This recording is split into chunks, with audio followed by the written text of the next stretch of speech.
पहले मैं आपकी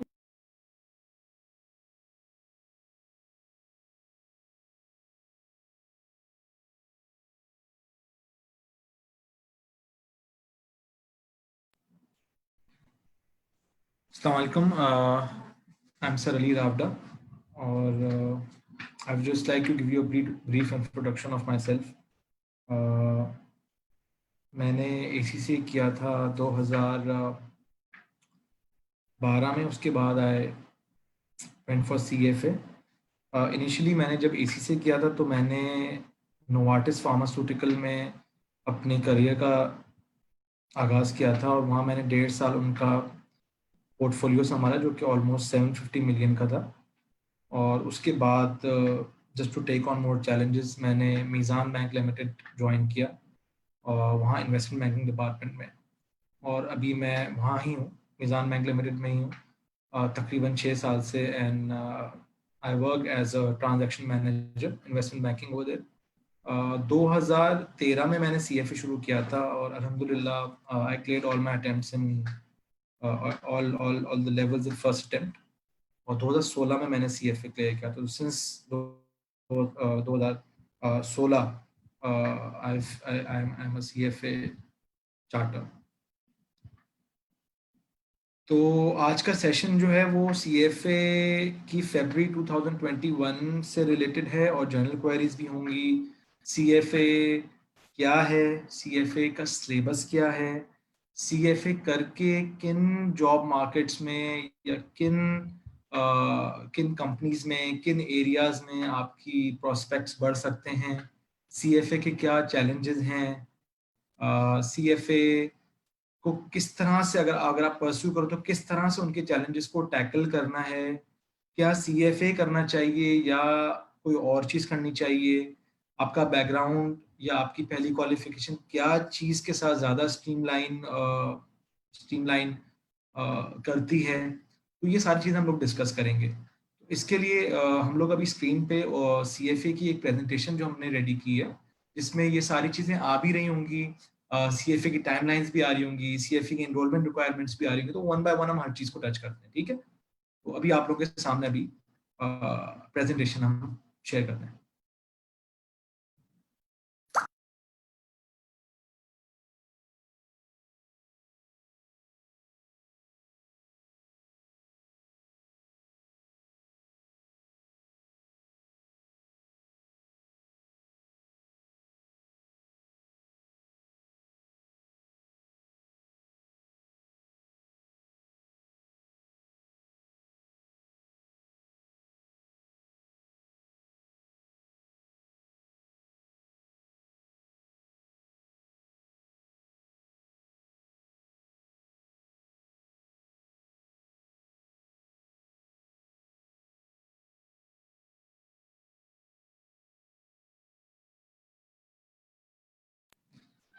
अच्छा जी, ये आप लोगों की स्क्रीन पे आप लोगों को एक प्रेजेंटेशन नजर आ रही होगी.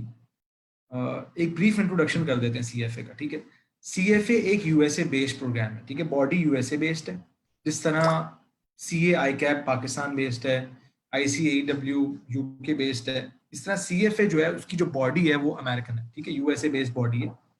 और एक चीज और मैं क्लियर कर दूं कि CFA is not a accounting body. Unlike ICAP, unlike ICAEW, yeah, unlike ACCA, it's not an accounting body. It's a investment related profession. CFA is an investment related profession. ये हम डिस्कस करेंगे आगे. और accounting इसके syllabus में जरूर है, मगर इसका जो फोकस है वो इन्वेस्टमेंट या फाइनेंस है, ठीक है. तो it's not an accounting body, number one. Number two, कि जो इस प्रोग्राम को सक्सेसफुली कंप्लीट कर लेता है उसको CFA चार्टर होल्डर का स्टेटस मिलता है. जिस तरह अगर आप CA का प्रोग्राम कंप्लीट करते हैं तो आप लोगों का स्टेटस हो जाता है ACA, ठीक है. इसी तरह आप लोग जब CFA का प्रोग्राम क्लियर करते हो, जो प्रोग्राम हम आगे डिस्कस करेंगे कि आपको CFA चार्टर होल्डर के लिए क्या करना पड़ता है, लेकिन जब आप वो कर लोगे तो आपको मिलेगा स्टेटस CFA चार्टर होल्डर का, ठीक है. इस वक्त जो दुनिया में CFA चार्टर होल्डर्स हैं तकरीबन 163 कंट्रीज में है, जिससे हम ये अंदाजा लगा सकते हैं कि CFA is very broadly recognised. Globally recognised, ठीक है। और इस वक्त 163 कंट्रीज में इस बॉडी के 170,000 प्रोफेशनल ऑलमोस्ट मौजूद है, ठीक है। अच्छा, एक चीज मैं यहाँ पे ऐड ऑन करना चाहूंगा कि सीएफए का एक पॉजिटिव पॉइंट क्या है कि अगर आप अकाउंटिंग बॉडीज देखें तो हर मुल्क की अलग है।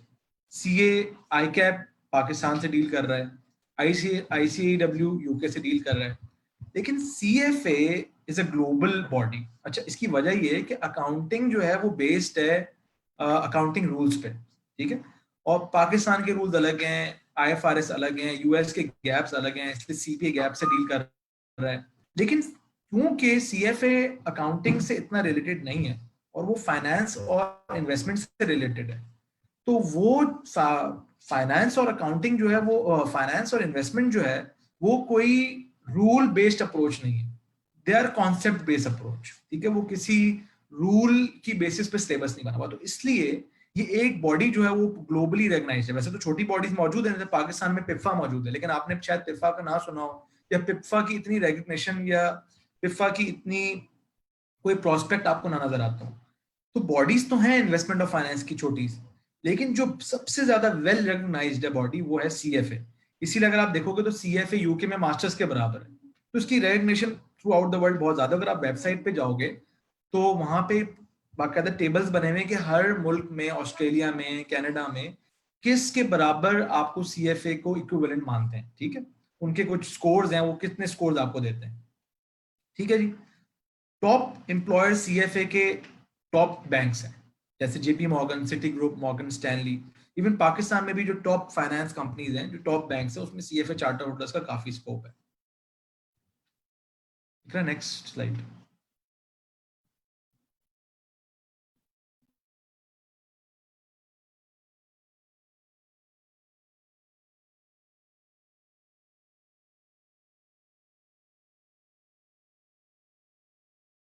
ठीक है। अच्छा जी, अब हमने पहली स्लाइड में ये डिस्कस किया था कि जब आप सीएफए प्रोग्राम कंप्लीट कर लेते हो तो आपको सीएफए चार्टर होल्डर का स्टेटस मिलता है। तो इस नेक्स्ट स्लाइड में वो जो प्रोग्राम है उसके बारे में बात की है। ब्रॉडली एक पिक्चर लगी हुई है कि आपको क्या करना है। आपको सबसे पहले करना है सीएफए के तीनों लेवल्स पास, ठीक है जी। उसके बाद आपके पास होना चाहिए 4 इयर्स का क्वालिफाइड वर्क एक्सपीरियंस। अब इस पे बड़े सवाल आते थे कि 4 साल का एक्सपीरियंस क्या क्या किस चीज का होना चाहिए।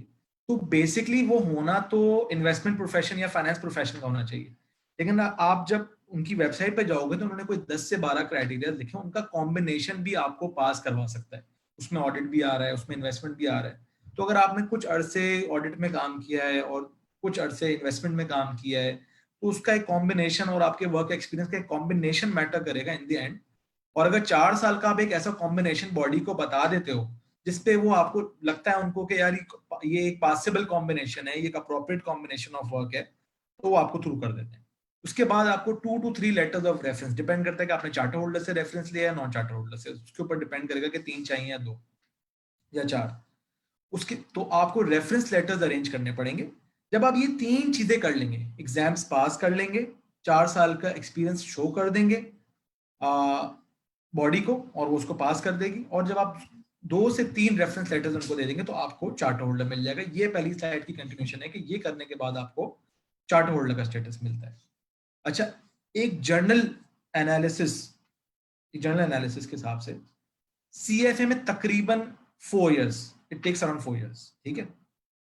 जर्नली जल्दी भी हो जाता है, मेरा जल्दी हो गया था क्योंकि डिपेंड्स ऑन द अटेम्प्ट्स, ठीक है। मुझसे भी ज्यादा जल्दी कुछ लोगों को हो जाता है क्योंकि वो और भी क्लोज अटेम्प्ट्स में, यानी कि मैंने किया तो फर्स्ट अटेम्प्ट में था, लेकिन वो क्लोज अटेम्प्ट्स करते हैं, यानी दिसंबर में लेवल 1 दिया, जून में लेवल 2 दिया, फिर अगले जून में लेवल 3 दिया, तो वो 2.5 साल हो गए। मैंने जून की अटेम्प्ट की थी तो वो 3 साल हो गए। तो डिपेंड करता है, लेकिन आ, आपके पास जो है वो 4 साल ऑन एवरेज आपको लगते हैं। अच्छा, दूसरी चीज एक बड़ी कॉमन है, इसके लिए की जाती है, इसके लिए बात की जाती है कि सीएफए को पास करने के लिए ऑन एवरेज आपको 300 घंटे पढ़ना है। एक वेबसाइट बहुत मशहूर है, उसका नाम ही ये 300 आवर्स। तो वो पूरी वेबसाइट जो है वो सीएफए को डील करती है। सीएफए का ऑफिशियल नहीं है, लेकिन वो चार्टर होल्डर्स की बुनियादी वेबसाइट है, तो उसका नाम ही 300 आवर्स है। तो ये बात एक बहुत चलती है कोई इसकी वेबसाइट पे नहीं लिखा हुआ ना इसके करिकुलम में लिखा हुआ है, लेकिन ऑन एवरेज 300 आवर्स आपको देने हैं इस पूरे प्रोग्राम को, एक लेवल को पास करने के लिए, ठीक है। पर एग्जाम अगर आप देखोगे इस विंडो में लिखा हुआ है एवरेज अमाउंट टू क्लियर पर एग्जाम, तो 300 घंटे एक लेवल के लिए आपको चाहिए ऑलमोस्ट। 3 एग्जाम्स होते हैं, 3 लेवल्स होते हैं, और 170 प्लस कंट्रीज में ये एग्जाम होता है, ठीक है जी। देखना नेक्स्ट स्लाइड।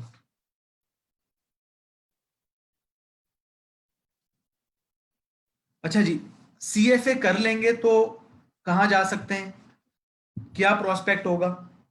तो मैंने उस स्लाइड को, उस ब्रेकअप को दो चीजों में पहले ब्रेक किया है, एक फाइनेंशियल इंस्टीट्यूशन, एक नॉन फाइनेंशियल इंस्टीट्यूशन। क्योंकि सीएफए फाइनेंस और इन्वेस्टमेंट रिलेटेड क्वालिफिकेशन है, तो सीधी सी बात है स्कोप ज्यादा फाइनेंशियल इंस्टीट्यूशंस में होगा, ठीक है। फाइनेंशियल इंस्टीट्यूशंस में अगर आप चले जाओ तो एसेट मैनेजमेंट कंपनीज, उसमें आप पोर्टफोलियो मैनेजर बन सकते हो, इक्विटी पोर्टफोलियो होता है, हेज फंड पोर्टफोलियो होता है, ऑल्टरनेट इन्वेस्टमेंट का पोर्टफोलियो होता है, कमोडिटी पोर्टफोलियो होता है, फिक्स्ड इनकम पोर्टफोलियो होता है, आप उनके पोर्टफोलियो मैनेजर बन सकते हो या उन पोर्टफोलियो के बैक पे रिसर्च एनालिस्ट बन सकते हो, number one. Number two, banks. Banks financial institutions, पूरी इकोनॉमी की फाइनेंस को वो रन कर रहे होते हैं बैंक्स। मॉनेटरी पॉलिसी बैंक्स के थ्रू अप्लाई होती है इकोनॉमी में। तो आप इन्वेस्टमेंट बैंकिंग में आप जा सकते हो, ठीक है जी। इन्वेस्टमेंट बैंकिंग क्या है, ये एक अलग एरिया है कि इन्वेस्टमेंट बैंकिंग क्या है। इन्वेस्टमेंट बैंकिंग बहुत बहुत ब्रॉड एरिया है, इक्विटी के थ्रू भी इन्वेस्टमेंट बैंकिंग होती है, डेट के थ्रू भी इन्वेस्टमेंट बैंकिंग होती है। मैं इन्वेस्टमेंट बैंकिंग में डेट साइड पर हूँ, अगर आप उसको और क्लासिफाई करोगे तो मैं प्रोजेक्ट फाइनेंस साइड पर हूँ। तो ये एक बहुत अलग डिस्कशन है कि इन्वेस्टमेंट बैंकिंग क्या होती है। इसी तरह आप बैंक की ट्रेजरी में भी जा सकते हो, ठीक है। बैंक की ट्रेजरी क्या होती है, ये भी एक अलग डिस्कशन है, वो भी बहुत बहुत ब्रॉड एरिया है। वो फॉरवर्ड्स भी करते हैं, करेंसी डीलिंग्स भी करते हैं, ठीक है जी। तीसरी चीज, आप रिस्क मैनेजमेंट में जा सकते हो बैंक के। बैंक का पोर्टफोलियो का रिस्क लेवल, उसको देखना, हर हर इन्वेस्टमेंट की बैंक की, हर इन्वेस्टमेंट बैंक का हर हर डिप्लॉयमेंट, उसकी रिस्क मैनेजमेंट को देख सकते हैं। और नंबर चार, आप कॉर्पोरेट बैंकिंग में जा सकते हो, कॉर्पोरेट या कमर्शियल बैंकिंग। वो बेसिकली ऑब्वियसली कि बैंक में दो चीजें होती हैं, एक लायबिलिटी और एक एसेट। लायबिलिटी का मतलब डिपॉजिट लाना, और एसेट का मतलब डिपॉजिट लगाना। तो डिपॉजिट लगाने वाली जो साइड है वो है कॉर्पोरेट बैंकिंग, ठीक है। कॉर्पोरेट बैंकिंग है, कमर्शियल बैंकिंग है, कंज्यूमर बैंकिंग है, ये सब एसेट डिप्लॉयमेंट साइड। उसके अलावा फिर आपके पास नॉन फाइनेंशियल इंस्टीट्यूशन में ऑडिट और अकाउंटिंग फर्म है, उसमें फाइनेंशियल एडवाइजरी, उसमें आपका बहुत स्कोप है। अगर आप देखो पीडब्ल्यूसी में, डिलॉयट में, बिग फोर जो भी हैं, उनमें फाइनेंशियल एडवाइजरी की एक पूरी यूनिट है, ठीक है। वो एडवाइस करता है कि कंपनीज को कि इन नए प्रोजेक्ट्स में जाना चाहिए, नई इन्वेस्टमेंट्स करनी चाहिए, नहीं करनी चाहिए। उनके लिए फाइनेंशियल मॉडल्स बनाता है, उनके लिए रिसर्च करता है, उनके लिए सेंसिटिविटीज करता है, उनके लिए पूरी रिपोर्ट्स बनाता है, फाइनेंशियल फीजिबिलिटीज बनाता है। तो वो आप लोगों के लिए एरिया, ठीक है। अच्छा, वो कंपनीज जो कि इकोनॉमिक्स से लिंक्ड है, मैक्रो और ग्लोबल इकोनॉमी से लिंक्ड है, जैसे oil, oil is a global macro thing, ठीक है। तो ऑयल कंपनीज हो गई, गैस कंपनीज हो गई, ठीक है। या इवन एफएमसीजीज, जो कि मतलब मेगा एफएमसीजीज या मेगा ग्रुप्स, जैसे कि एंग्रो ग्रुप है या आरिफ हबीब ग्रुप है। तो ये लोग जो है वो एक तो इन्वेस्टमेंट्स कर रहे होते हैं, तो उनको इन्वेस्टमेंट्स के लिए एनालिस्ट की जरूरत होती है कि वो उस इन्वेस्टमेंट्स की फिजिबिलिटीज देखें। बेसिकली ऑडिट और अकाउंटिंग फर्म की तरफ नहीं जाते वो, बल्कि अपना एनालिस्ट हायर कर लेते हैं। दूसरी बात है कि अगर वो ऑयल कंपनी या गैस कंपनी, तो वो फॉरवर्ड्स, फ्यूचर्स, हेजिंग, इन चीजों की तरफ जाती है, तो उसमें आप लोगों का स्कोप है, ठीक है जी। और इन कंपनीज को इकोनॉमिस्ट की भी जरूरत होती है। इकोनॉमिस्ट की जरूरत इस तरह से होती है कि इकोनॉमी की प्रोजेक्शंस, इकोनॉमी को मैक्रो लेवल पे उसकी डायरेक्शन देखने के लिए, और फिर उसकी बेसिस पे उनके डिसीजन होते हैं कि ऑयल आया, इन्वेंट्री बढ़ानी है, ऑयल की इन्वेंट्री कम करनी है, इसमें एरो इंडस्ट्री भी शामिल है। तो ये आप लोगों की कुछ स्कोप है, ठीक है जी। अब हमने कर ली हैं 3 स्लाइड्स कंप्लीट। इन स्लाइड्स पर अगर आप, मैं म्यूट हो रहा हूँ, ठीक है। इन स्लाइड्स पर अगर आप लोगों के क्वेश्चन हैं तो आप मुझे जल्दी से बता दें, मैं उनको एड्रेस कर दूंगा, क्योंकि हमने बहुत सारी स्लाइड्स कर ली तो आपके क्वेश्चंस जो है उसमें लैग आ जाएगा, ठीक है जी। तो मैं म्यूट कर रहा हूँ, आप लोग अपने कोई क्वेश्चन है तो मुझे जल्दी से बता दें।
अच्छा जी, कुछ क्वेश्चंस आए, इनको डील कर लेते हैं। एक क्वेश्चन आया कि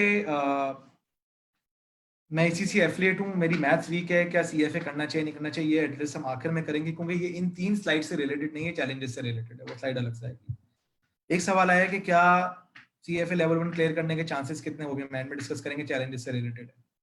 एक क्वेश्चन आया जो रेलेवेंट है स्लाइड से, दो क्वेश्चन आए, एक्चुअली 2-3 क्वेश्चन आए जो इस स्लाइड से रेलेवेंट है, और वो ये है कि सर बैंकिंग के अलावा कोई ऑप्शन है हमारे पास या नहीं है? इसमें क्वालिफिकेशन में हलाल हराम का बहुत मसला है।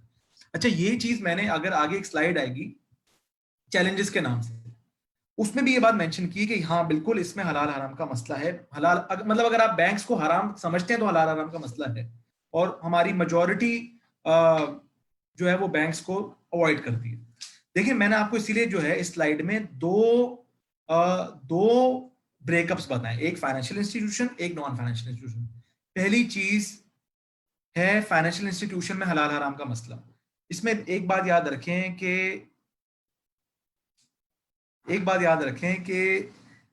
इस्लामिक बैंकिंग, अगर आप लोग ये समझते हैं कि इस्लामिक बैंकिंग हलाल है, इस पे भी कॉन्फ्लिक्ट है, ठीक है, लेकिन मैं खुद इस्लामिक बैंकिंग में हूं और मैं इस्लामिक बैंकिंग को ठीक समझता हूँ। इसमें बहुत सारे जय्यद उलमा का और इदारों का फतवा है। तो इस्लामिक बैंकिंग आपके पास एक ऑप्शन है फाइनेंशियल इंस्टीट्यूशन में, नंबर 1।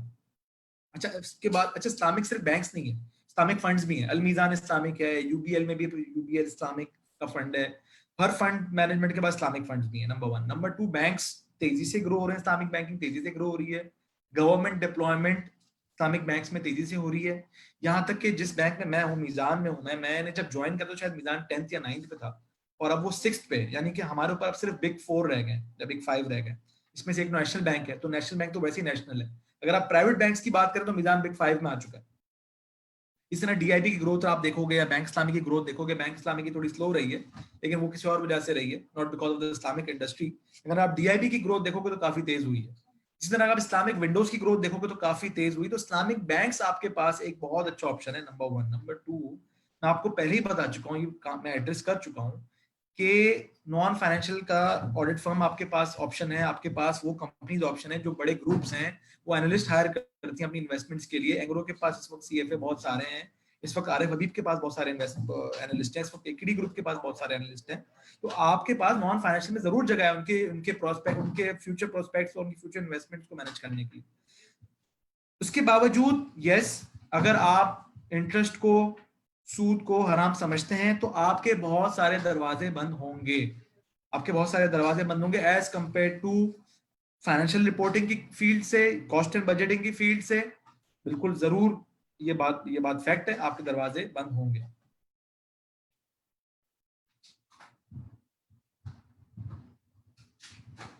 अच्छा जी, एक दो और सवाल रेलेवेंट आए हैं। एक सवाल ये रेलेवेंट आया है कि अगर हमने पास कर लिए सारे लेवल, और हमें 4 साल का एक्सपीरियंस जो है वो हमारा प्रायर टू एग्जाम्स भी काउंट होगा नहीं होगा? बिल्कुल होगा। प्रायर टू एग्जाम जो है वो प्रायर आपका एक्सपीरियंस काउंट होगा, बिल्कुल काउंट होगा। ठीक है जी। अच्छा, आप लोग जो क्वेश्चंस करें वो प्लीज चैट के थ्रू ना करें, क्वेश्चन आंसर्स के थ्रू करें, वरना आपका सवाल जो है वो रह जाएगा। ठीक है जी। अच्छा जी, कुछ क्वेश्चन है जो रिलेटेड नहीं है स्लाइड से, वो हम एड्रेस करेंगे मगर बाद में। इकरा नेक्स्ट स्लाइड। अच्छा जी, ये जो स्लाइड आपके सामने आ रही है, इनको भी इतनी ही नजर आ रही है इसको? जी जी, ये स्लाइड जो है इसमें एक कंपैरिजन है 2015 से 2019 का, बड़े फाइनेंशियल ग्रुप्स, जो दुनिया के बड़े फाइनेंशियल ग्रुप्स है, बैंक ऑफ अमेरिका है, जेपी मॉर्गन है, मॉर्गन स्टैनली है, ठीक है जी, सिटी ग्रुप है, उसमें क्या प्रोग्रेस रही है। तो थोड़ा सा और बड़ा कर दूं, तो आप देखोगे कि सारे बैंक्स में, सारे इंस्टीट्यूशंस में 2015 ऑनवर्ड, जो 2019 तक जो जा रही है बात, तो सीएफए चार्टर होल्डर्स बढ़े हैं। ये जो नंबर्स शो हो रहे हैं वो हैं कि कितने सीएफए चार्टर होल्डर्स एम्प्लॉयड थे, ठीक है जी। तो सीएफए चार्टर होल्डर्स जो है वो इन इंस्टीट्यूशन में बढ़े। इसका मतलब ये कि बड़े बैंक्स, बड़े फाइनेंशियल इंस्टीट्यूशन में सीएफए की डिमांड और सीएफए की वैल्यू बढ़ रही है। इसी तरह ये तो एक रिकॉर्ड पे बात है, मतलब ये बड़े इंस्टीट्यूशन है, लेकिन लोकली भी और मिडिल ईस्ट में भी CFA की डिमांड विद टाइम बढ़ रही है फाइनेंशियल इंस्टीट्यूशन। Next slide.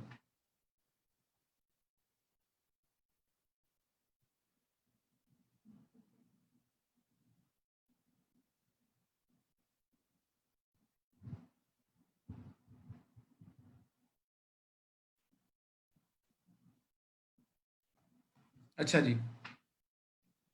क्या बेनिफिट होगा हमें CFA करके? गोल्ड स्टैंडर्ड, यानी कि बेसिकली इन्वेस्टमेंट प्रोफेशन और फाइनेंस प्रोफेशन की गोल्ड स्टैंडर्ड क्वालिफिकेशन है। अगर आप किसी से पूछोगे यार फाइनेंस और इन्वेस्टमेंट की क्वालिफिकेशन कौन सी बेस्ट है, मेरे ख्याल से आपको सर्टिफिकेशन, MBA, फिर ऑब्वियसली MBA यूनिवर्सिटी पे डिपेंड करेगा, लेकिन सर्टिफिकेशन जो है उसमें CFA जो है वो मानी हुई है। एथिकल फाउंडेशन बहुत स्ट्रांग है, एथिक्स पे बहुत जोर है इनका, इन्वेस्टमेंट एथिक्स बहुत इनका जो है उस पर पुश है, प्रेशर है, ठीक है जी। ग्लोबल पासपोर्ट, ग्लोबल पासपोर्ट से क्या मतलब है, मैंने पहले भी डिस्कस किया कि ये एक ऐसी क्वालिफिकेशन है कि जो अपनी लोकल उससे लिंक नहीं है, यानी यूके में भी माना जाता है, कनाडा, ऑस्ट्रेलिया, क्योंकि ये एक फाइनेंस इन्वेस्टमेंट क्वालिफिकेशन है। इसमें रूल बेस्ड या इसकी कोई IFRS गैप बेस्ड नहीं है पढ़ाई, इसकी कॉन्सेप्ट बेस्ड पढ़ाई है। तो CFA पूरी दुनिया में माना जाता है, आप कहीं भी जाओ, आप न्यूजीलैंड चले जाओ, आप CFA दिखाओगे, वहां CFA जो है वो माना जाता है, ठीक है जी। ग्लोबल पासपोर्ट है ये, अनमैच्ड एक्सपर्टीज। अब देखें इसको इसको तो हम बहुत खोल सकते हैं इस चीज को।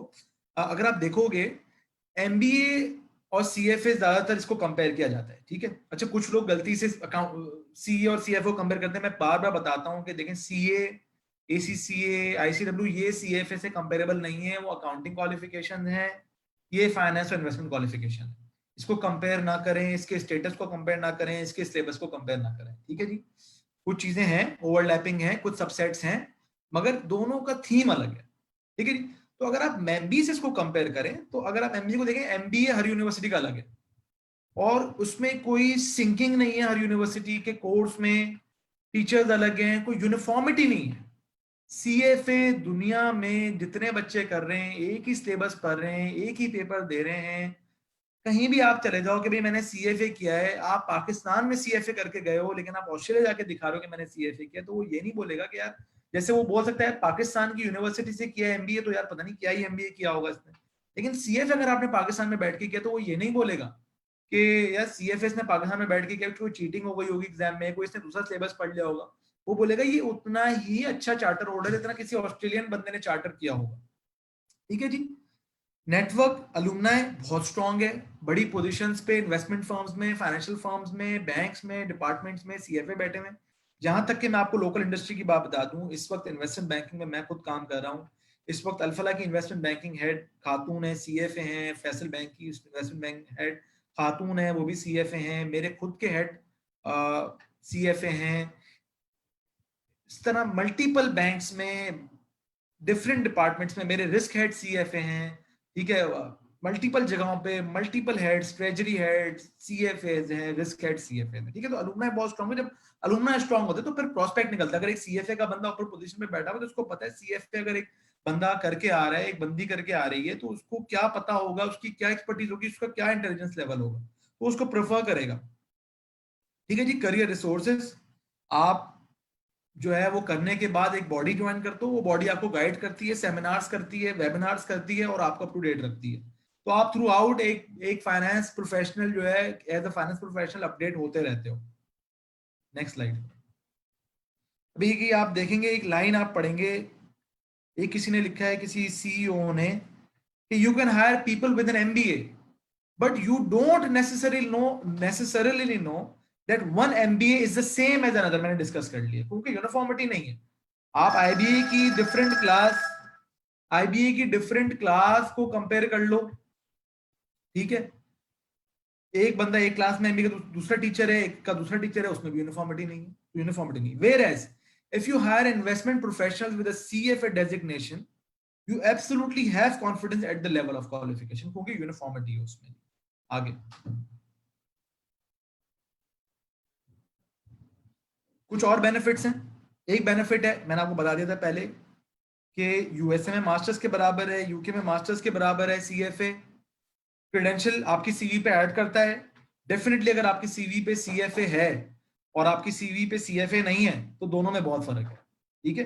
अगर आप सीएफए चार्टर होल्डर हो और एक फाइनेंस प्रोफेशनल, दूसरा कोई फाइनेंस प्रोफेशनल जो सीएफए चार्टर होल्डर नहीं है, तो सामने वाला अगर एजुकेटेड है और उसको पता है सीएफए क्या चीज है, तो वो डेफिनेटली आपको एक बहुत डिफरेंट स्कोप में और डिफरेंट ऑप्टिक्स में देखेगा। ठीक है जी। अच्छा, एक मिसकंसेप्शन है, सीएफए महंगा बहुत है। तो मैं क्लियर करना चाहूंगा कि ये एक मिसकंसेप्शन है, सीएफए महंगा नहीं है। सीएफए एक साथ आपको जरूर एक बड़ी फीस पे करनी पड़ जाती है, लेकिन ये महंगा नहीं है।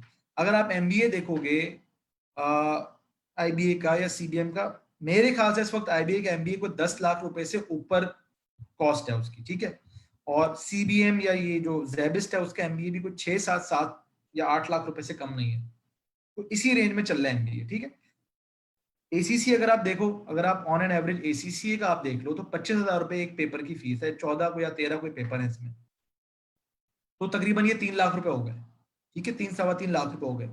फिर आपकी क्लासेस की फीस सी एफ एसीसीए में, अगर आप 20,000 25,000 रुपीज पर पेपर की क्लास लगा लो, तो ये 3 साढ़े 3 लाख रुपए और हो गए, 6 7 लाख रुपए हो गए ये। ठीक है जी। फिर एसीसीए में ड्यूरिंग जो है पेपर्स के दौरान, जो आप 2 3 साल जो आप पेपर्स दे रहे हो, उस दौरान आपको सब्सक्रिप्शन देनी पड़ती है, तो वो सीएफए में नहीं है। वन टाइम सब्सक्रिप्शन है, जब तक आप सीएफए चार्टर नहीं कर लेते कोई एनुअल सब्सक्रिप्शन नहीं है, तो ये आपके पैसे बचते हैं। तो आप अगर आप देखो कि $700 अर्ली फीस है, और आपने अर्ली फीस ही देनी है, आपने क्यों स्टैंडर्ड फीस देनी है? अगर आपने सीएफए करना है तो आपने अर्ली फीस देनी है। तो $700 एक लेवल की फीस है अर्ली, तो टोटली को $2,100 बन रहे हैं, और $450 जो है रजिस्ट्रेशन फीस है। तो ये हो गया कोई तकरीबन 2,500 $2,600। ठीक है। अगर आप $2,600 को 165 से मल्टीप्लाई कर लो, तो ये कोई तकरीबन 450 समथिंग बनेंगे। ठीक है। आप उसमें इन्फ्लेशन डॉलर पीकेआर डेप्रिसिएशन लगा लें, आप उसमें ये 700 का बढ़ाना लगा लें, तो ये कोई 6 लाख रुपए, 5 साढ़े 5 लाख रुपए बन जाएंगे। अगर आप क्लासेस ले रहे हो तो आप 1.5 लाख और ऐड कर लो। तो ये कोई एमबीए एसीसीए के बराबर ही आके रुकना है इसने, सीएफए ने। हाँ, एक साथ ज्यादा पैसे देने पड़ते हैं, बिल्कुल देने पड़ते हैं।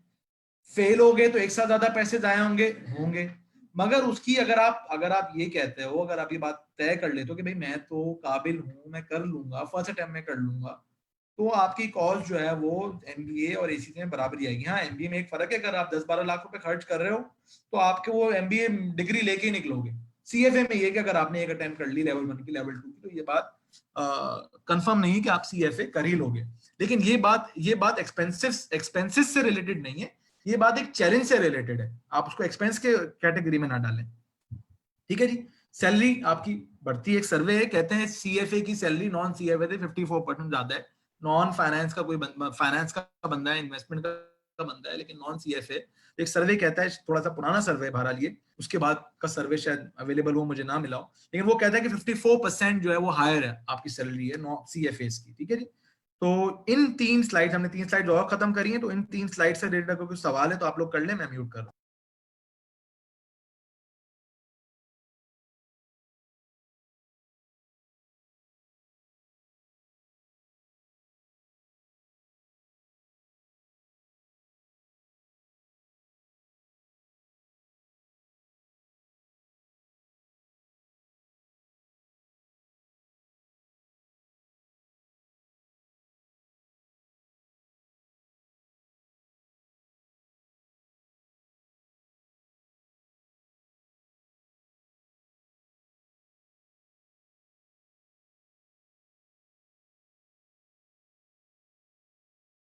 अच्छा, आप लोगों के बहुत सारे सवाल आ रहे हैं एलिजिबिलिटी पे, तो एलिजिबिलिटी की स्लाइड आएगी।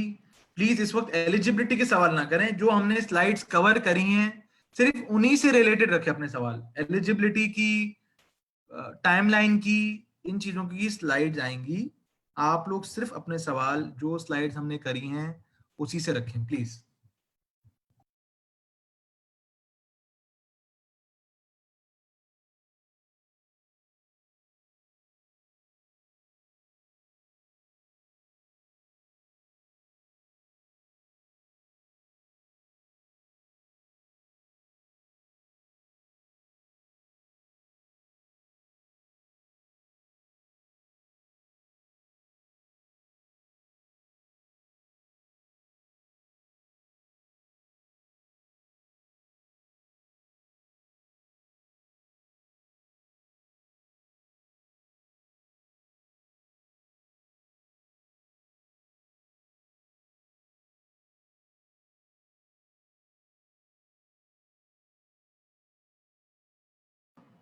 रेलेवेंट क्वेश्चन नहीं आया है इन स्लाइड से लेके, तो हम आगे बढ़ रहे हैं। इकरा प्लीज नेक्स्ट स्लाइड। अच्छा जी, करिकुलम सीएफए का क्या है, 10 टॉपिक्स हैं जो लेवल वाइज जिनके वेटेज कम होते जाएंगे। इस वक्त हमने लेवल 2 या लेवल 3 में टॉपिक्स किस तरह से कम होंगे अभी इस वक्त नहीं लिखा हमने, लेकिन लेवल 1 और लेवल 2 इनमें ये 10 के 10 टॉपिक्स हैं, इनमें कोई टॉपिक्स में कमी नहीं आएगी, यही टॉपिक्स होंगे, वेटेजेस चेंज हो जाएंगी। लेवल 2 और लेवल 3 की वेटेजेस हमने इस दफा नहीं डिस्कस करनी, हमें सिर्फ लेवल 1 की करनी है। लेवल 2 में वेटेजेस चेंज होंगी, लेकिन टॉपिक्स यही 10 के 10 रहेंगे। लेवल 3 में कुछ टॉपिक्स जैसे कि फाइनेंशियल रिपोर्टिंग खत्म हो जाएगा, तो कुछ टॉपिक्स जो है वो खत्म हो जाएंगे लेवल 3 में, और पोर्टफोलियो मैनेजमेंट की तरफ उसका स्कोप बढ़ जाएगा, लेकिन वो अभी हम डिस्कस नहीं करें क्योंकि हम लेवल 1 डिस्कस कर रहे हैं। मोस्ट हमारा फोकस लेवल 1 है। तो ये 10 टॉपिक्स क्या जी, एथिक्स, ये है investment ethics, not accounting ethics, these are investment ethics. Quantitative method जो है वो बेसिकली स्टैटिस्टिक्स है, ठीक है जी। Economics, economics is economics. अच्छा, एक चीज मैं आपको बता दूं कि ये जो 10 टॉपिक्स हैं ये बने हुए इस तरह से कि 5 मैक्रो हैं, 5 माइक्रो हैं, ठीक है जी, या यूं कह लें कि 5 मैक्रो हैं और 5 इन्वेस्टमेंट टूल्स से रिलेटेड है, ठीक है जी। अच्छा, ये सारे मैक्रो हैं, क्वांटिटेटिव मेथड स्टैटिस्टिक्स ही मैक्रो हैं। ये कोई इन्वेस्टमेंट टूल नहीं है, ये कोई शेयर नहीं है, ये कोई फिक्स्ड इनकम नहीं है, ये कोई गोल्ड नहीं है, कमोडिटी नहीं है, it's a concept. Statistics is a concept. आप कैसे एनालिसिस करोगे, इकोनॉमिक्स भी मैक्रो इकोनॉमिक एनालिसिस के लिए, फाइनेंशियल रिपोर्टिंग भी कंपनी की स्टेटमेंट्स के एनालिसिस की पर्सपेक्टिव से, कॉर्पोरेट फाइनेंस भी एक मैक्रो इन्वेस्टमेंट लेवल एनालिसिस, ठीक है। नेक्स्ट स्लाइड जो आएगी उसमें 5 जो है इन्वेस्टमेंट टूल्स, इन्वेस्टमेंट टूल्स के अब ये सारे इन्वेस्टमेंट टूल्स हैं। इक्विटी इन्वेस्टमेंट शेयर्स, ये इन्वेस्टमेंट टूल है, यानी इसमें आप ये कोई मैक्रो एनालिसिस नहीं है, इसमें आप इन्वेस्ट करेंगे, फिक्स्ड इनकम में आप इन्वेस्ट करेंगे, derivatives, futures, options, forwards, hedging, इनमें आप इन्वेस्ट करेंगे। ऑल्टरनेटिव इन्वेस्टमेंट में रियल एस्टेट आ जाता है, प्राइवेट इक्विटी आ जाती है, कमोडिटी, गोल्ड, रियल एस्टेट, ठीक है जी, ये ऑल्टरनेटिव इन्वेस्टमेंट। इन चारों में आप इन्वेस्ट करेंगे, इन चारों से मिलके बनेगा पोर्टफोलियो, वो है 10वां टॉपिक। 5 मैक्रो, 4 टूल्स, एक पोर्टफोलियो, ठीक है। तो पोर्टफोलियो इन चारों को मिला के बनेगा, तो ये है 10 टॉपिक्स। वेटेजेस चेंज होंगी लेवल 2 में, लेवल 3 में टॉपिक्स कुछ हट जाएंगे और पोर्टफोलियो मैनेजमेंट पे फोकस आ जाएगा। नेक्स्ट स्लाइड है लेवल 1 की वेटेजेस। वेटेजेस आपने देखा लेवल 1 के चेंज हो रहे हैं 2018, 19, 20 में, और 20 में अगर आप देखोगे 18 और 20 को हम कंपेयर कर लेते हैं, एथिक्स उतना ही रखा है उन्होंने, कोई चेंज नहीं किया है। क्वांट्स में 2% का चेंज आया है, इकोनॉमिक्स उतना ही रखा है, एफआरए में इन्होंने 5% डिक्रीज किया है, ठीक है जी। कॉर्पोरेट फाइनेंस बढ़ाया है, एफआरए की जगह कॉर्पोरेट फाइनेंस पे फोकस किया है, इक्विटी बढ़ाया है, फिक्स्ड इनकम बढ़ाया है, मिनिमल बढ़ाया है, यानी बेसिकली एफआरए से शेयर लेकर इन्होंने corporate finance, equity, fixed income को और डेरिवेटिव को तकरीबन 1-2% बढ़ाया है, ठीक है जी। ऑल्टरनेटिव इन्वेस्टमेंट को बढ़ाया, पोर्टफोलियो को कम किया है, मिनिमल चेंजेस हैं, 1% के चेंज है। एफआरए में जो मेजर जो चेंज है वो एफआरए में, ठीक है जी। तो ये है वेटेजेस। एग्जाम जो बनेगा, जो पेपर्स बनेंगे, उसकी वेटेज ये है कि 15% पेपर एथिक्स का होगा, 10% पेपर क्वांट्स का होगा, 10% इकोनॉमिक्स, इस तरह जो परसेंटेज है, तो पेपर में ये परसेंटेज होंगी, ठीक है जी। अब हम लोग एक और क्वेश्चन आंसर सेशन कर रहे हैं वेटेजेस पर, या आउटलाइन, करिकुलम आउटलाइन पर कोई क्वेश्चन है तो प्लीज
अच्छा जी, इन दो स्लाइड से रिलेटेड सवाल नहीं आए, हम आगे स्लाइड्स में बढ़ रहे हैं। इकरा नेक्स्ट स्लाइड। अच्छा जी, चैलेंजेस क्या हैं? टाइम कंज्यूमिंग है ऑब्वियसली, ज्यादातर बच्चे ये एक टॉप अप क्वालिफिकेशन है, इसके लिए प्री रिक्विजिट है कि आपके पास बैचलर्स होना चाहिए, ठीक है जी, या बैचलर्स या बैचलर्स इक्विवेलेंट। तो अगर आप बैचलर्स या बैचलर्स इक्विवेलेंट हो तो आपकी जॉब चल रही होगी और आपके साथ साथ सीएफए कर रहे होगे। तो ये एक टाइम कंज्यूमिंग चीज है जॉब के साथ। अगर आप कह लो कि 300 घंटे चाहिए एक लेवल के लिए और आप 6 महीने पहले शुरू करते हो तैयारी, तो आपको एक हफ्ते में 12 घंटे पढ़ना पड़ रहा है और साथ में आपकी जॉब चल रही है, तो ये आपके लिए एक फुल टाइम जॉब के साथ एक बहुत चैलेंजिंग हो सकता है। तो आपको बड़ा मैनेज करके चलना पड़ता है। अपॉर्चुनिटी कॉस्ट बहुत है, अगर आप कोई भी लेवल फेल करते हो या आप 2 लेवल्स के बाद सीएफए छोड़ देते हो, तो आपने जो उस पर पैसे लगाए 3-4 लाख रुपए वो आपके वेस्ट हो जाएंगे, और अगर एक लेवल फेल करो तो तकरीबन 2 लाख 1.5 लाख रुपए आपके वेस्ट हो जाएंगे, ठीक है जी। इतना इजी नहीं है, सिलेबस बहुत ज्यादा है। सिलेबस 10 के 10 टॉपिक्स एक ही पेपर में टेस्ट होते हैं, सारे टॉपिक्स का सब कुछ कवर करना है, सेलेक्टिव स्टडी नहीं है, 10 के 10 टॉपिक्स याद रखने एक ही साथ, तो ये है मुश्किल, ठीक है। इतना इजी नहीं है। शरिया कंप्लायंस हमने डिस्कस कर लिए, पहले सवाल आया था बैंकिंग के टाइम पे तो हमने डिस्कस कर लिया, ठीक है जी। अब एक स्लाइड है जो पास रेट्स की है। पास रेट अगर आप देखो, ये एक मोटिवेटिंग स्लाइड लगती है मुझे कि एक टोटल पास रेट अगर आप देखोगे तो 45%, ठीक है जी। और लेवल 1 का देखोगे तो 42%, लेवल 2 का 44 के रेंज में चल रहा है, और लेवल 3 का 57-52 की रेंज में कर रहा है, क्योंकि लेवल 3 में जो पहुंचता है वो थोड़ा सा क्रीम लेवल होता है बच्चा। तो अगर आप एक ओवरऑल एवरेज देखो तो 44%, 45% की एवरेज चल रही है। अगर आप सीए आई कैप की देखोगे पासिंग परसेंटेज, तो इससे काफी कम है, मेरे ख्याल से बिलो 10 होनी चाहिए। अगर आप एसीसीए के भी अगर आप फाइनल पेपर्स की देखोगे, प्रोफेशनल लेवल्स पेपर की देखोगे, तो मेरे नहीं ख्याल से कि वो 40 तक जा रहे हैं। तो इसके बावजूद कि ये इसमें 10 टॉपिक्स हैं, ये मुश्किल है, ये टाइम कंज्यूमिंग है, ये चैलेंजिंग है, मगर इसका पास रेट बहुत अच्छा है। और एक बात मैं बिल्कुल ऐड करना चाहूंगा, वो ये है कि इस क्वालिफिकेशन की एक अच्छी बात ये है कि जो शायद बाकी लोकल क्वालिफिकेशन में थोड़ा सा ये मैटर नहीं, मतलब इतना इतना प्रूवन नहीं है, कि अगर आप इसमें पढ़ रहे हो ना और आपने मेहनत की है तो आप निकाल लोगे। मतलब इसमें मतलब बड़ा फेयर ग्रेडिंग प्रोसेस या फेयर मार्किंग प्रोसेस है पूरी। एक इनके वेबसाइट पे बाकायदा पूरा प्रोसेस लिखा हुआ है कि किस तरह से लोग ग्रेडिंग और मार्किंग करते हैं। एक कमेटी बैठती है, पेपर के डिफिकल्टी लेवल चेक होता है, कंसेंसस होता है। तो ये जो पासिंग रेट है बड़ा मोटिवेटिंग है। एक सर्टिफिकेशन का पासिंग रेट 40% से ऊपर होना, इट्स अ गुड थिंग। अच्छा जी, पहले ये जो क्वालिफिकेशन थी वो साल में लेवल 1 साल में 2 दफा होता था, और लेवल 2 साल में एक दफा होता था, लेवल 3 साल में एक दफा होता था। अब हो गया अपडेट, ठीक है जी। और इसी अपडेट की ये है अटेम्प्ट अटेम्प्ट भी हम अपडेटेड अटेम्प्ट पे कर रहे हैं। तो अब ये हो रहा है कि लेवल 2 और लेवल 3 तो आप जून में ही देंगे, लेकिन लेवल 1 साल में 4 दफा हो गया, ठीक है जी। फरवरी में हो गया है, मई सितंबर दिसंबर, ठीक है जी। अच्छा, पहले पेपर बेस्ड मानी था तो एमसीक्यू बेस्ड, लेकिन पेपर पे एमसीक्यू मार्क करने पड़ते थे, अब कंप्यूटर में मार्क करने पड़ेंगे। अच्छा, अब मैंने कुछ कंपैरिजन बनाए हुए कि जो पहले यानी दिसंबर 2020 पुराने तरीके की आखिरी अटेम्प्ट है, उसके बाद से फरवरी से जो है नई तरीका है, कंप्यूटर बेस्ड है, साल में 4 होंगे, ठीक है जी। तो क्या फर्क है जी? फर्क क्या है, 240 क्वेश्चन होते थे पहले टोटल। लेवल 1 की बात हो रही है अभी, लेवल 2 लेवल 3 की बात हो रही है। लेवल 2 लेवल 3 सेम है, वही जून जून वही पेपर बेस्ड, ठीक है। लेवल 2 लेवल 3 पहला जो मॉर्निंग सेशन है वो थ्योरी होगा, लेवल 3 का जो सेकंड सेशन है आफ्टरनून वो एमसीक्यू। लेवल 2 के दोनों session MCQ case study based. अभी हम आ रहे हैं लेवल 1 की बात कर रहे हैं। पहले 240 क्वेश्चन होते थे, 120 सुबह सेशन में, 120 शाम के सेशन में। अब होंगे 180 क्वेश्चंस, ठीक है। पहले एक एग्जाम, एक दिन में एक एग्जाम बस, वो ऑफर होता था। अब आपके पास 7 दिन का आपके पास स्केड्यूल होगा।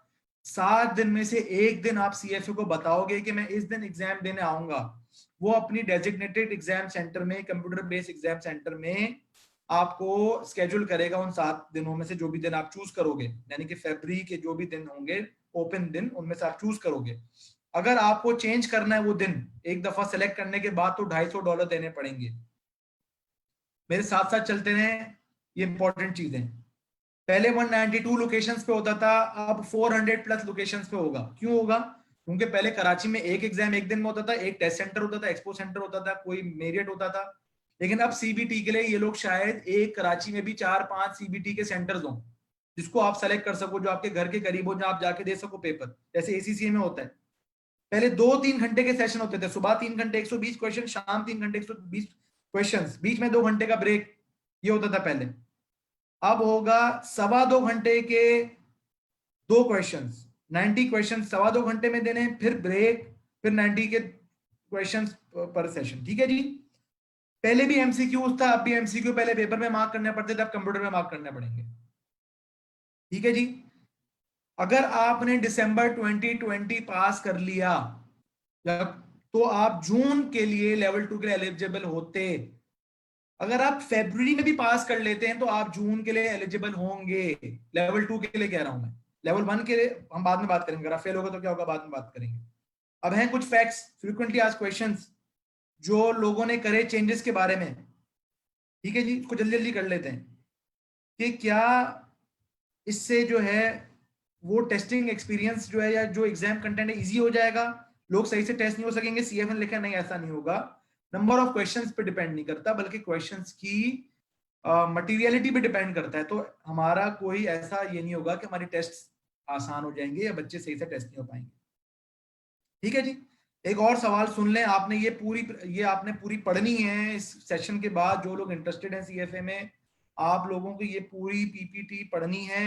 आपने इकरा को फोन करना है, जिसको ये पीपीटी चाहिए वो ये आपसे शेयर करेगी। ठीक है, तो आपने पढ़नी है, पढ़नी आपको जरूर पड़ेगी, क्योंकि हम लोग गो थ्रू करने और कुछ चीजें आप शायद पॉइंट ना कर सकें, पॉइंट आउट पॉइंट लिख ना सकें।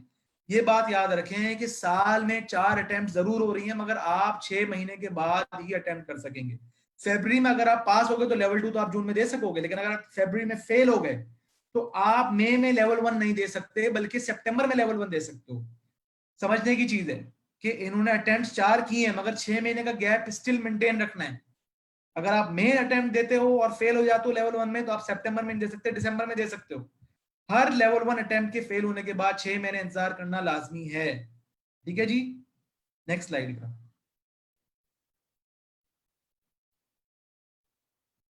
अच्छा जी, कैसे होंगे एग्जाम? पहले कैसे होते थे? पहले भी होता था कि आप एग्जाम सेंटर में जाते थे, वो आपको इंस्ट्रक्शन देते थे, आपको रेडी करते थे।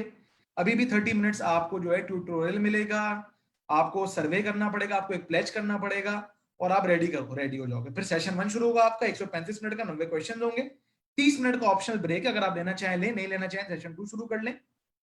फिर 135 मिनट का एक और सेशन होगा। टोटल टेस्टिंग टाइम 4.5 घंटे, पहले 6 घंटे होता था, अब 4.5 घंटे। टोटल अपॉइंटमेंट टाइम 5.5 घंटे। अगर आप 30 मिनट शुरू के और 30 मिनट का ब्रेक लेते हैं तो टोटल टाइम आपका जो सेंटर में गुजरेगा वो 5.5 घंटे है। पहले आपका टोटल टाइम तकरीबन 8:30 से 8:45 घंटे होता था, क्योंकि आप जाते थे, आप रेडी होते थे, आप 3 घंटे का पेपर देते थे, आप 2 घंटे का ब्रेक लेते थे और फिर आप 3 घंटे का एक और पेपर देते थे, तो काफी टायरिंग था। अगर आप मुझसे पूछो तो एग्जॉशन के लिहाज से ये एग्जाम कम एग्जॉस्टिव है, in terms of time, not in terms of question weightage.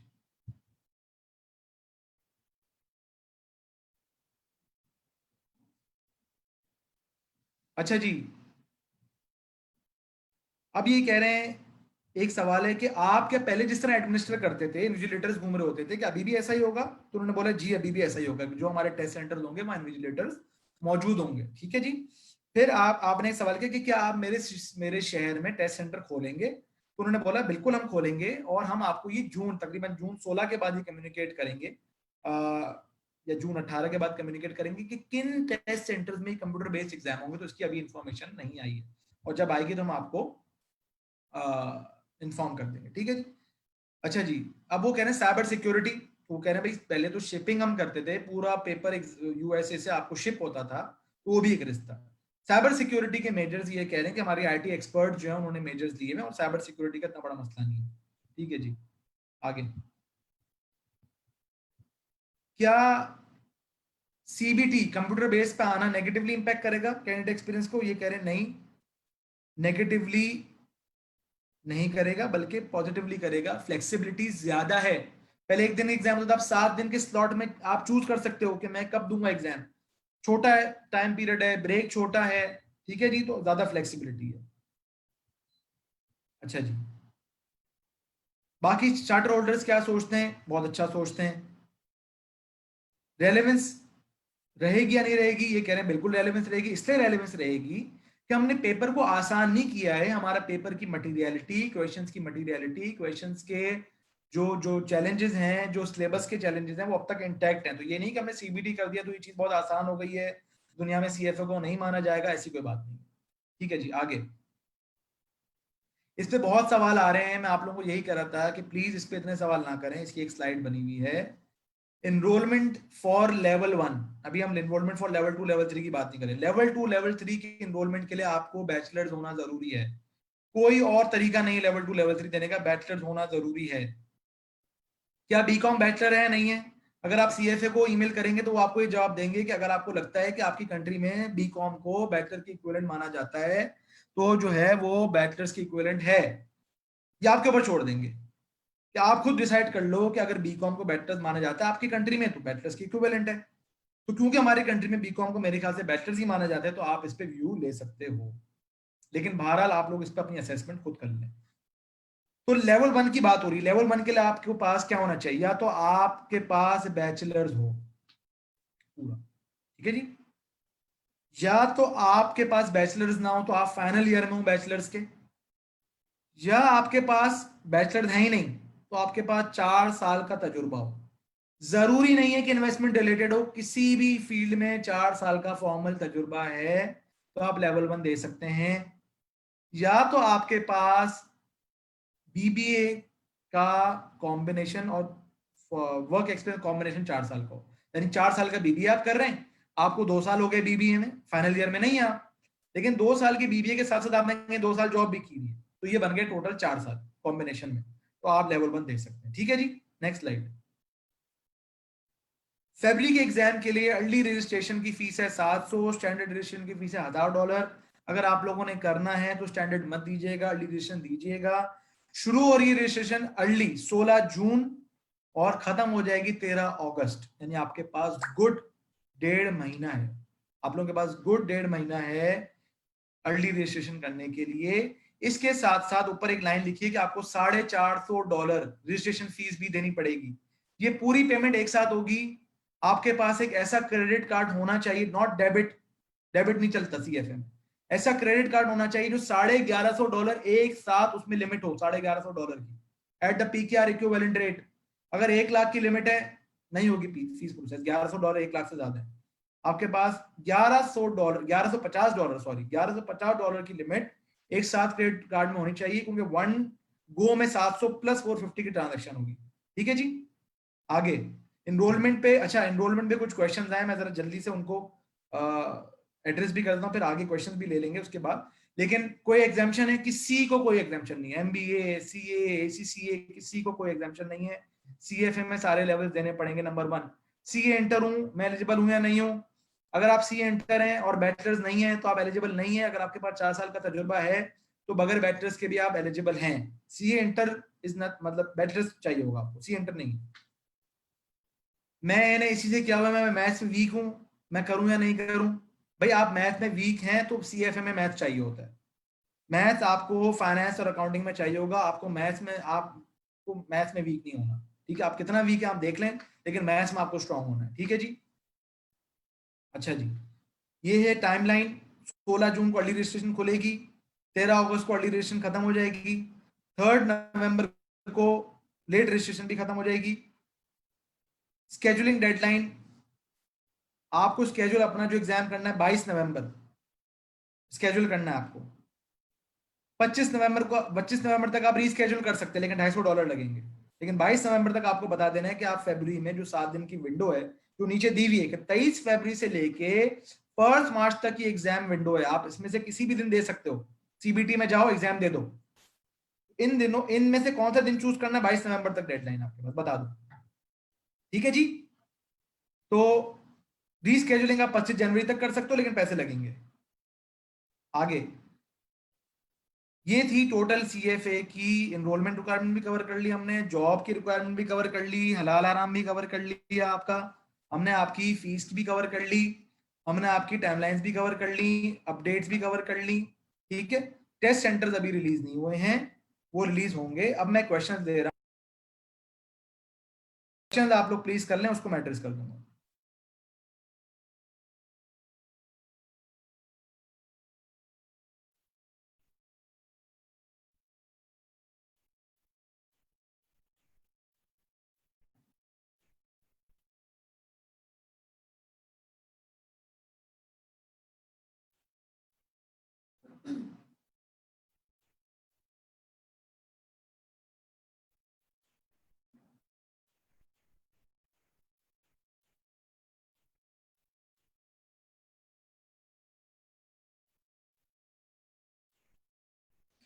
अच्छा जी, क्वेश्चन साथ साथ एड्रेस कर लेते हैं सर।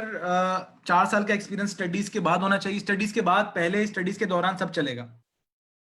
क्या मैं मैनेजर बिजनेस परफॉर्मेंस हूँ, एनालिसिस के इलेक्ट्रिक एमबीए हूँ, 11 साल का तजुर्बा है, क्या मुझे बेनिफिशियल होगा इस कंपनी में या नहीं? इतना ज्यादा नहीं होगा, मगर करके नुकसान भी नहीं होगा। कंपटीशन बहुत ज्यादा है, अगर आपको लगता है कि आप कर लेंगे तो एड ऑन है, मगर क्योंकि आपका तजुर्बा 11 साल का हो गया है तो आप एक ऐसी पोजीशन पे हो कि आपको शायद इतना ज्यादा ना फायदा हो। ये मेरा सिंसियर ओपिनियन है। सीएफए मर्जर एक्विजिशंस के लिए, सीएफए मर्जर एक्विजिशंस के लिए ज्यादा मर्जर एक्विजिशन की फर्म्स, प्राइवेट इक्विटी फर्म्स में सीएफए हायर होते हैं, बिल्कुल होते हैं। इसके लिए आपको फाइनेंस की नॉलेज होना जरूरी है। कितना टाइम लगता है सीए के बाद सीएफए को? सीए वाले ज्यादातर फर्स्ट अटेम्प्ट में कर लेते हैं। मैं एसीसीए मैंने किया था, सीए ज्यादा मुश्किल है, एसीसीए किया था मैंने फर्स्ट अटेम्प्ट में कर लिया। एसीसीए वाले भी काफी इसमें ग्रिप होती है इनको। हाँ, एक ये सवाल है, जेसलिन का सवाल है, जेसलिन हमारी पुरानी स्टूडेंट भी है, कि भाई ये वेटेज का मतलब कम, वेटेज का मतलब कम सवाल आएंगे जी, कम वेटेज का मतलब कम सवाल आएंगे, बिल्कुल ये मतलब है।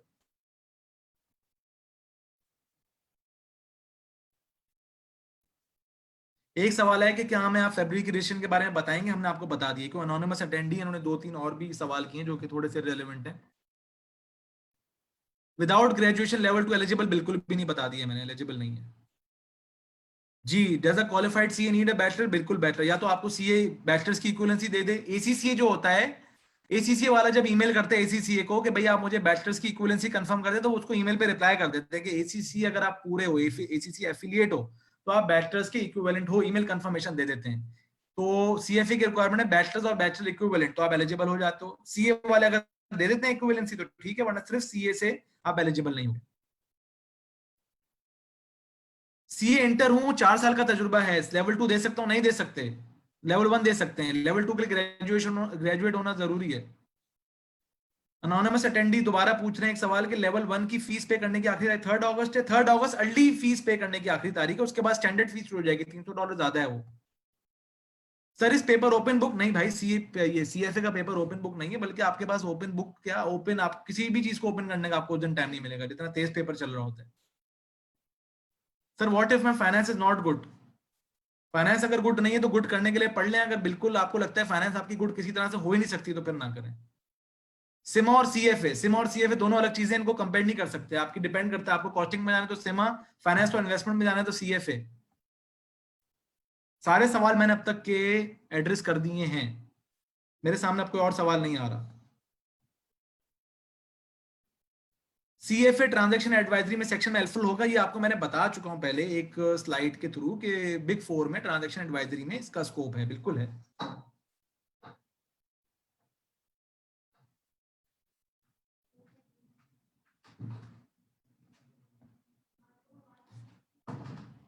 एक ने पूछा मैं 30+ हूँ, मैं सीएफए कर सकता हूँ या नहीं? कोई मसला नहीं है, आप 30+ हैं तो आप करें। हम मेरी बैंक में, मेरी डिपार्टमेंट में एक बंदे ने 36 में उसको क्लियर किया है, 30 के बाद ही शायद शुरू किया था उसने। तो अगर आपको लगता है कि आप कर सकते हैं तो बिल्कुल करें, एज फैक्टर तो उसमें कुछ है ही नहीं। बीकॉम पे फिर मैं बता चुका हूँ आपको, अगर आप पूछोगे तो वो आपको बताएंगे कि आप खुद एसेस कर लें। अगर आपके मुल्क में बीकॉम को बैचलर्स माना जाता है तो आप सीएफए के लिए एलिजिबल हैं, तो आप खुद डिसाइड कर लें बीकॉम हमारा बैचलर्स है या नहीं है। मेरे ख्याल से तो बैचलर्स है।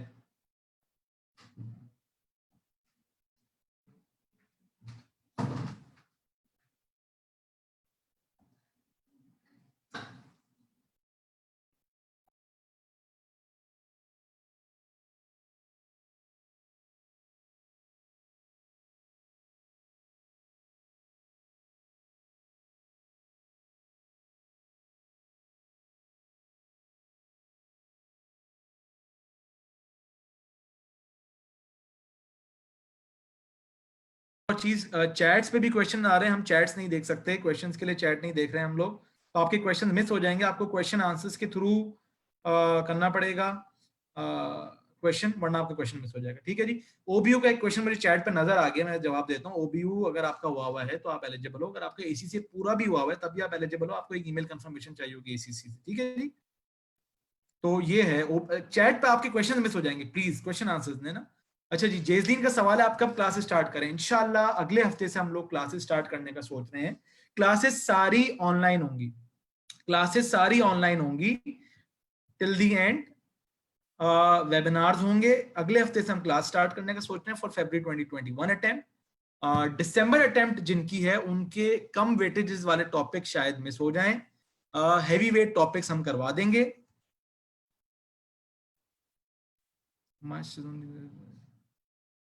एक सवाल है कि मेरी सिस्टर है सिर्फ ग्रेजुएट हैं, क्या करें, सीएफए करें ना करें? भाई ग्रेजुएट हैं, एज क्या है? अगर बिल्कुल फ्रेश ग्रेजुएट हैं तो बिल्कुल टॉप अप करें, सीएफए से क्यों ना करें? ग्रेजुएट्स तो आईबी और लम्स में तो कल्चर ही ये चल रहा है कि जो ग्रेजुएट लास्ट ईयर में होता है जो बीबीए के, वो लेवल 1 दे रहा होता है, लेवल 1 देता है। तो अगर फ्रेश ग्रेजुएट है फाइनेंस में तो सीएफए लाजमी करें। सीएफए अगर आपने एसीसी किया है रिसेंटली, बीबीए किया है फाइनेंस में रिसेंटली, आपका फाइनेंस में जाने का इरादा है, आप लोग बिल्कुल सीएफए करें, this is a very good top up. अगर आपने सीए कंप्लीट कर लिया है तो एक आपके पास CA is a very heavy weight qualification, तो सीएफए उसको कॉम्प्लीमेंट शायद उतना ना करे, लेकिन बीबीए और एसीसीए, और अगर आपने एमबीए इन फाइनेंस किया हुआ है या आप फाइनेंशियल इंस्टीट्यूशन में हो तो आप जरूर सीएफए करो। और जो भी क्वेश्चंस हैं प्लीज जल्दी से क्वेश्चन आंसर सेशंस पे उनको लें। अभी तक अल्हम्दुलिल्लाह हमने सारे क्वेश्चंस को एड्रेस कर दिया है, 28 क्वेश्चन हमारे पास एड्रेस्ड आ रहे हैं, और फीडबैक फॉर्म आप लोगों के पास एक आ रहा होगा, प्लीज उसको फिल कर दें। जी, जेसलीन का सवाल है कि अटेम्प्ट्स मैटर करती नहीं? नहीं, आप अटेम्प्ट्स देते रहें अगर आपका मूड हो रहा है तो, वैसे तो आप पहली अटेम्प्ट में करें इसको, प्लीज इतनी मेहनत करें कि पहली अटेम्प्ट करें। अच्छा जी, एक और सवाल है कि सारे ऑनलाइन होंगे अवेलेबल? बाकी लेवल्स का भी हमने सोचा नहीं, लेवल 1 ऑनलाइन होगा इस दफा का। जी, इस्लामिक फाइनेंसिंग में, जी इस्लामिक फाइनेंसिंग में अगर आप एक ऐसी फील्ड में हो इस्लामिक फाइनेंस के, जो कि फाइनेंस की फील्ड है, ट्रेजरी में हो, रिस्क मैनेजमेंट में हो, इस्लामिक फाइनेंसिंग में, इस्लामिक पोर्टफोलियो मैनेजमेंट में हो, तो आपके लिए सीएफए वैलिड है। इस्लामिक फाइनेंस को सीएफए से ना, सीएफए को कोर उस पर रखें कि अगर आप इस्लामिक फाइनेंसिंग में हो मगर फील्ड आपकी फाइनेंस से रिलेटेड है तो बिल्कुल काम आएगा, क्यों नहीं आएगा? मैं खुद भी सीएफए और इस्लामिक फाइनेंस में। नहीं, एक सवाल है ओबीयू अगर किया हो मिली ना हो तो अगर मिली नहीं आपको ओबीयू तो फिर आपके पास ओबीयू नहीं है, तो फिर आप एलिजिबल नहीं हो, आपको बीकॉम या आपको एसीसीए से बैचलर्स की इक्विवेलेंसी आएगी मेरे ख्याल से। एसीसीए 9 पेपर्स के बाद आपको ईमेल, अगर आपके 9 पेपर्स क्लियर है तो आपको बैचलर्स की इक्विवेलेंसी मेरे ख्याल से एसीसीए ईमेल पे कर देता है कंफर्म, आप उसके लिए एलिजिबल हो जाते हो। ठीक है जी।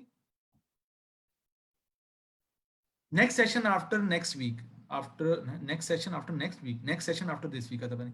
नेक्स्ट क्लास जो हमारी टेंटेटिवली नेक्स्ट वीक होगी, आप लोगों को रजिस्टर कराना पड़ेगा इकरा के पास। अगर आप लोग इंटरेस्टेड हैं, आप लोग इकरा को कॉल करें, अपना नाम अपना नंबर दें, उसका व्हाट्सएप ग्रुप बनेगा, और आप लोगों को नेक्स्ट वीक की क्लास की टाइमिंग्स विद म्यूचुअल अंडरस्टैंडिंग आप लोगों को हम बताएंगे। ठीक है, लेकिन अभी नेक्स्ट वीक तक हमें कंफर्मेशन है क्लास की, लेकिन टाइमिंग अभी हमने डिसाइड नहीं करी। आप लोग प्लीज अगर इंटरेस्टेड हैं तो आप लोग जो ये टाइम मुझसे आप लोग पूछ रहे हैं वो आप लोग को इकरा बताएगी, इकरा से आप कांटेक्ट करो और वो आपको व्हाट्सएप ग्रुप पे ऐड करेगी। ठीक है, जो भी इंटरेस्टेड है वो इकरा को अपनी डिटेल्स दे दे, वो व्हाट्सएप ग्रुप पे ऐड करेगी आप।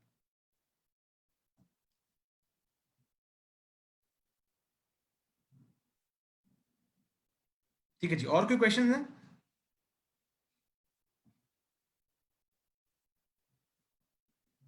एक सवाल है, I am registered for December 2020, should I take classes from you?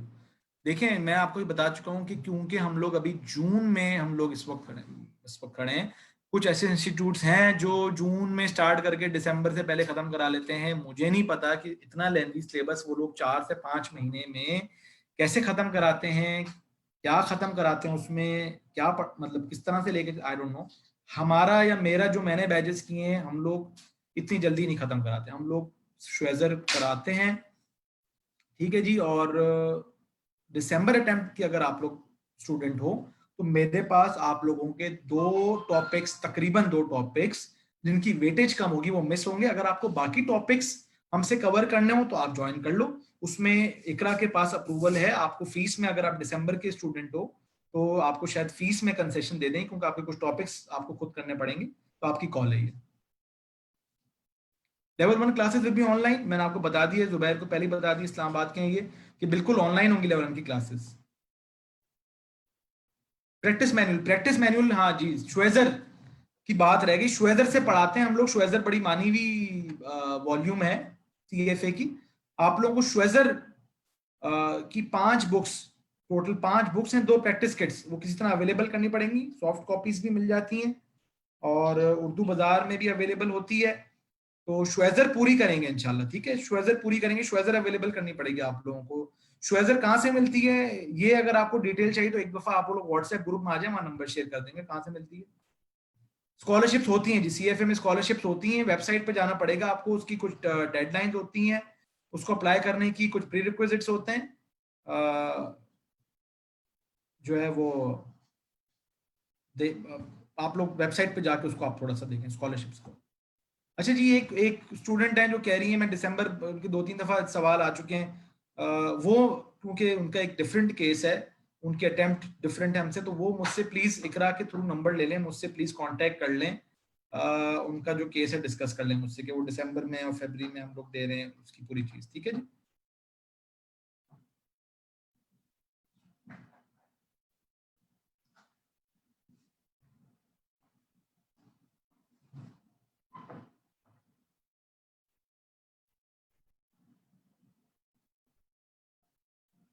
Ji, with in next 3 minutes हम लोग ये सेशन खत्म कर देंगे।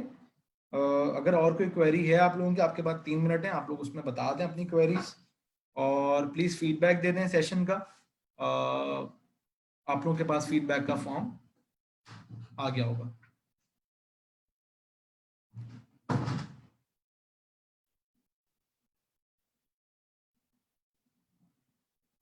ये सवाल का मैं जवाब दे सकूं, अगर आपका फाइनेंस बैकग्राउंड स्ट्रांग नहीं है तो आपके लिए मुश्किल होगा।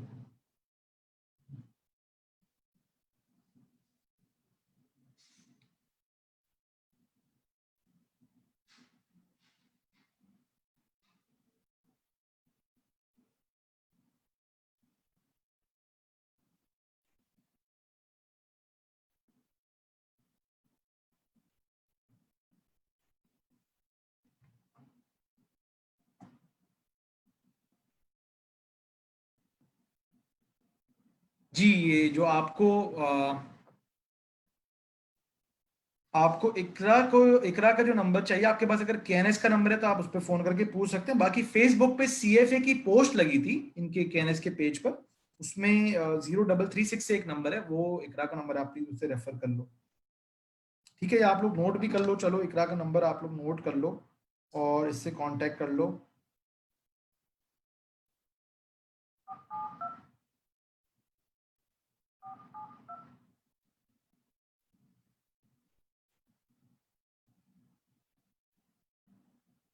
जी, इकरा का नंबर है 0336-235-7593। ये इकरा इस पे ऑफिशियली अवेलेबल होती हैं इस नंबर पे, तो आप इनसे कांटेक्ट कर लो।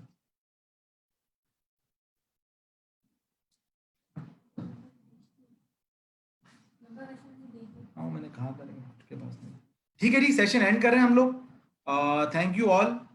उम्मीद है आप लोगों को ये सेशन इंफॉर्मेटिव रहा होगा, अच्छा रहा होगा। हमने कोशिश की है कि मैक्सिमम एरियाज को कवर करें, मैक्सिमम क्वेरीज को रिजॉल्व करें, ठीक है। तो thanks for joining. Allah Hafiz.